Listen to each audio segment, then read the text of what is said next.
Hey everybody, Lindsay Smith here, Professional Development Manager with CIR Realty. I just finished online following the new iPhone release announcement, and I want to talk about whether or not all the realtors should run out and stand in line for the new iPhone 4S. It wasn't the iPhone 5 like some people were expecting, but a new iPhone 4S. And it does have a lot of new features, and I just want to talk about them really, really quickly and kind of make a recommendation at the end here on whether or not you should be running out to buy them.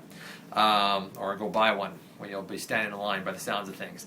So the first feature that it has that's probably the coolest feature and I think most relevant for real estate is, well, I guess there's a couple, but the Siri voice control system. And this new control system is basically where you can ask your phone any question, what the weather's going to be like, am I free on Friday at 9 o'clock, can you please schedule an appointment for me, and your phone does almost everything via voice control. Anytime you have a keyboard, you have a microphone option where you can talk right into the text. That's going to be very, very cool, especially with the new distracted driving laws. So you'll be able to answer text messages, repeat them back without any supplemental applications. You can just talk to your phone and do it that way. So that's going to be really, really cool, really, really convenient as well.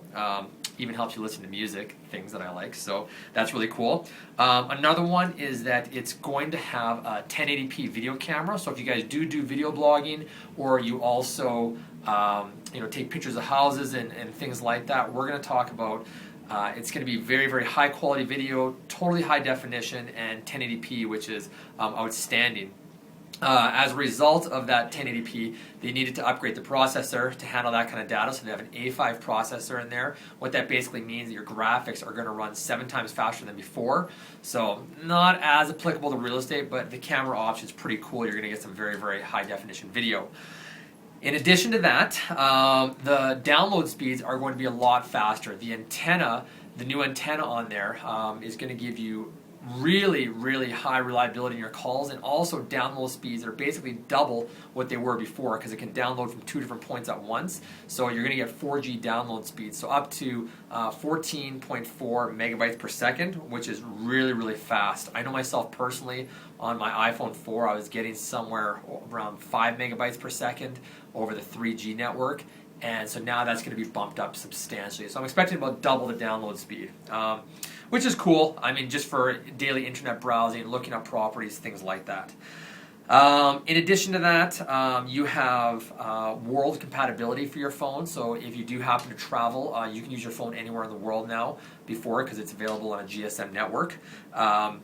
You also have AirPlay display mirroring, which basically means that you can attach either a HDMI cable in, or through Apple TV, you can display stuff on your iPhone, which means that if you happen to be in a house or in your office or something, you're bringing clients in, you do have Apple TV set up in there, which is a really cool option. You can actually show what's happening on your iPhone. That's kind of neat. Also, it has a full 8 megapixel camera now with a whole bunch of options that make it getting similar, some of the similar features to an SLR camera. So if you're not familiar with what that is, very, very high quality camera. And the last feature is basically that it has a 64 gigabyte model, which again, I don't think is going to be too applicable to real estate based on the amount of multimedia that you have on your phone.